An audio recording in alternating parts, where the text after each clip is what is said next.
Hi, this is a birth story of my baby daughter, Abby. I was due on a Saturday, but it passed right by. My induction date was set for the following Friday, but my story begins Wednesday evening when my water broke.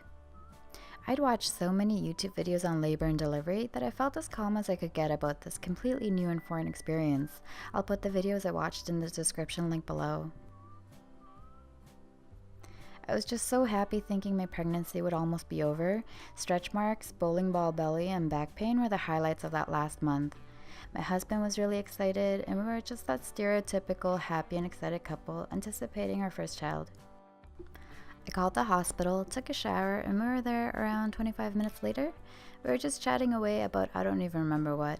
I'd get these moments when I'd be like, that feels weird, but it quickly went away. Now I know that they were contractions. My sister got my 3 books when I found out I was pregnant.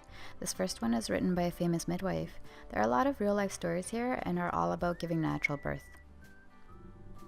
I made fun of this one a lot and can't say I read it cover to cover. It's mostly about natural birthing practices as well. The only thing I remember is one part goes on about how you visualize your vagina getting bigger and bigger, and this can apparently help. You can see here it says, relax, breathe, do nothing extra. This final one was my favorite. It was written by Dr. Oz from Oprah, and it has lots of cartoony pictures, which I like because I like cartoons. I read a lot of this one. It's not anything specific I learned from just one book or video. I think they all played a role in filling in the blanks and taking some of the mystery away, which helped me so much as a first-time mom.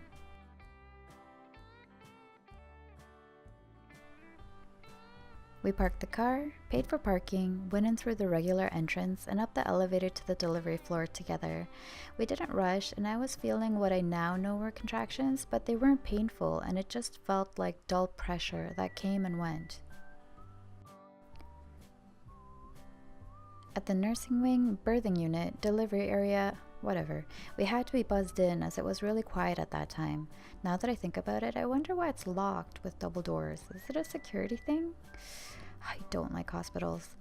We checked in with the nurses at their station in the center of the hall, and one of them took us to triage and asked me to change into a hospital gown. Oh, and by the way, this is the moment you can also check your modesty at the door and pick it up later on your way home. The setup in the triage was just a row of beds with monitors separated by thin curtains. It was totally empty and I was put in the last bed.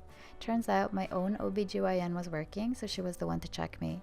At first, because I was holding a conversation and laughing, she was really surprised to tell me I was 5 to 6 centimeters dilated and would be admitted. I was really happy not to be told to go back home, which I heard can happen to first-timers a lot. When she checked me, my water really broke. During the 20-minute wait to the birthing room, I was in so much pain. It was unbearable. I was just silently screaming. Breathing techniques, forget about it. It's so sudden and so intense from 0 to 1,000. But the crazy thing is when they pass, you're totally fine. It's the weirdest thing ever.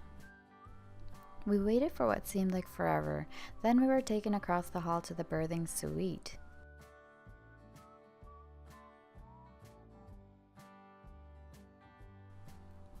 This room was quite large. There was a washroom with a shower, a bed for me, monitors, a sofa bed for my husband, and a TV, and stations for weighing and checking the baby later. My delivery nurse was a no-nonsense Eastern European type who didn't mess around. I requested an epidural. I know I'd read all those natural birthing books, but for 20 minutes I thought I was going to die, and I'd heard about how it sometimes takes the anesthesiologist time to get there, so I asked for it right away, please, thank you. So 6 p.m. my husband gets home from work and my water breaks when I go pee for the 1,000th time that day. 7 p.m. I was checked at 5 to 6 centimeters dilated and admitted to the hospital. And 8 p.m. I got the epidural. We were watching TV wondering if we should call our family. We'd let them know we'd been admitted, but because we had no clue how long things would take, we ultimately decided to call everyone after the birth. It worked out really well. There was no one hovering and we didn't have to worry about them waiting outside so late at night. Also, as soon as I got into the birthing suite, I was hooked up to machines to monitor mine the baby's heartbeat. I was told to keep still so as to not dislodge the monitors, but you know how you're not even supposed to sleep on your back during the last bit of pregnancy? Well, 40 weeks is the worst time to ask a pregnant woman to lie back and be still for hours. So I ignored that and seriously annoyed my nurse because she had to keep coming in to readjust the monitor. And when she told me I can't keep moving like that because she kept losing the baby's vitals, I just smiled sweetly and continued moving side to side when she left. I mean, it's bad enough I'm stuck in bed and can't even walk around. I remember when I went in for the anatomy ultrasound that takes like an hour, right? I almost passed out after laying 20 minutes in one position. So if you're told to lie still, I suggest you don't listen. I mean, sorry to inconvenience you, but come on. 9 p.m. I was checked and I was 9 centimeters, so things were moving really quickly. My nurse casually asked me how much weight I'd gained. I gained 65 pounds during my pregnancy.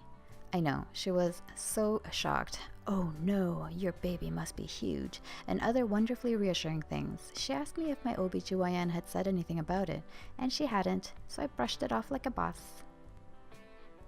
10 p.m. and I asked the nurse if I could use the washroom.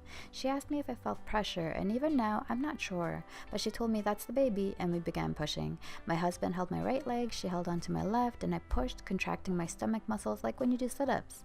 The nurse immediately told me I was pushing wrong, and to hold my breath when pushing. This felt really wrong for me, but that's the thing with hospital births. You kind of have to check your preferences at the door and just do what they tell you. About half an hour of pushing, and my nurse sighed and said we would take a break. You might think that I really hated her, but I was really grateful for her help and desperate for her guidance. It's just honestly, she wasn't very nice. I get it, they're overworked and tired, probably underpaid, and are continuously faced with annoying first-time moms who don't know anything. Anyway, if you have nice nurses, know you're blessed. So don't forget to gift your nurses. I would say as soon as you're admitted, take your gifts to the nurse's station. That's the best time because if your labor is quick like mine was, you'll miss your own nurses because of a shift change and then it'll be too late. This is what happened to me and I ended up giving chocolates to random nurses later when I could walk. 11 p.m. came around and the doctor arrived. Other than the discomfort from lying on my back, I wasn't in any pain thanks to the epidural.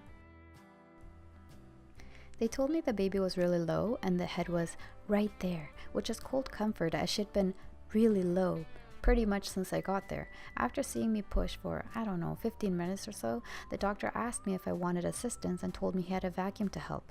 I was pretty horrified. I didn't feel like 4 hours of labor warranted medical intervention, so I refused and replied by asking me to push harder, better. I forget exactly what he said, but it was something ridiculous along those lines. But of course, I enthusiastically nodded, the good girl that I am. Another nurse had come in to take position at my side. She held the pillow and pushed my head forward. I found this really helped me bear down. My main nurse felt the need to share the fact that I gained so much weight and how the baby must be so big to every nurse that dropped by my room. And this new nurse was no exception, but she felt around my belly and said, "Not necessarily," which was the kindest thing she could have said. I wish she'd been my main nurse all along. So we continued pushing and I could tell things were moving. The pillow trick must have did it because the doctor stayed below me and everyone said they could see hair. After some hard pushes without further progress, the doctor informed me he'd be making a little cut. He wasn't asking because in the same breath I was told that the baby's blood pressure was dropping. By this point, although I wasn't in pain, it felt immensely uncomfortable to keep pushing without relief, so I nodded. He made a cut and a few minutes after midnight, she was out in a flood. Of water? Of blood? Bloody water? Now I didn't see what happened, but my husband did. Did I mention my husband gets squeamish at the sight of blood?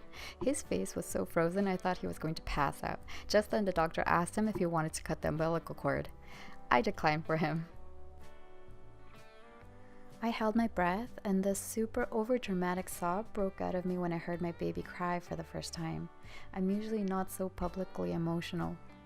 They weighed her at a very average 7 pounds 3 ounces and asked me if I wanted skin to skin, which I said yes to, please, right away. Meanwhile, the doctor was busy pushing out my placenta and stitching me up. Having the baby on my chest just blurred everything else. I didn't feel any pain. I was on such a high. Then we were left alone for a while. They dimmed the lights and we just looked at her, our new little family of 3. And that's my story. Easy peasy. Let me add to your list of easy delivery stories and hopefully make you worry less, if that's even possible. I'll be posting my postpartum recovery and breastfeeding videos in the upcoming weeks, which is a whole different kind of story altogether. Cue the tragic music and tears of sadness. Thanks for watching. Hope to see you next time. Bye!